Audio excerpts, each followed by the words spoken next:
കൃപാസനത്തിൽ വരണോ, ഞാൻ എന്നും പാസ്പോർട്ട് കൊണ്ടുപോയിട്ട് ഈ മാതാവിൻ്റെ അടുത്ത് വെക്കും. ഞാൻ ഇങ്ങനെ പ്രാർത്ഥിക്കുകയുള്ളൂ, ഏതെങ്കിലും ഒരു വിസ ഇതിൽ അടിച്ച് കിട്ടണം, ഇങ്ങനെ നിൽക്കുകയാണ്, എനിക്ക് പോകണം എന്ന് പറഞ്ഞു. അങ്ങനെ ഞാൻ ഉടമ്പടി എടുത്തു, പ്രാർത്ഥിക്കായിരുന്നു. 5:30 എഴുന്നേക്കും. അപ്പോൾ അതിനു മുമ്പ് പള്ളിയിൽ പോവാൻ വളരെയധികം മടിയുള്ള കുട്ടിയാണ്, രാവിലെ എഴുന്നേക്കില്ല.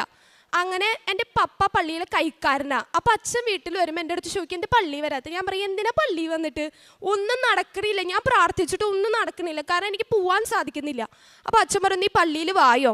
അങ്ങനെ ഉടമ്പടി എടുത്തു. ഞാൻ ജാനുവരി 2-ാം തീയതി ഒന്ന് ഉടമ്പടി എടുത്തിട്ട് ഞാൻ പിറ്റേ ദിവസം പള്ളിയിൽ പോവാൻ കേട്ടാ.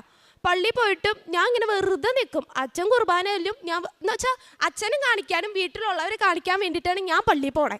അപ്പോൾ ഞങ്ങളുടെ ചെറിയ പള്ളി, അതുകൊണ്ട് ആൾക്കാർ വന്ന അച്ഛനറിയാം ആരൊക്കെ വന്നിട്ടുണ്ടെന്ന്. ഒരു ദിവസം ഞാൻ വന്നില്ലെങ്കിൽ വീട്ടിലേക്ക് ഫോൺ വിളിക്കും പപ്പനെ, എന്തി അവൾ വരാണ്ടിരുന്നേന്നും ചോദിച്ച്. അപ്പം ഞാൻ പള്ളിയിൽ പോകുന്നത് അച്ഛനെ കാണിക്കാനായി, കാരണം അച്ഛൻ ചീത്ത പറയാതിരിക്കാൻ വേണ്ടി. അങ്ങനെ പള്ളിയിലൊന്നും പോവില്ല. പള്ളി പോയാലും അത്ര പ്രാർത്ഥനയൊന്നുമില്ല.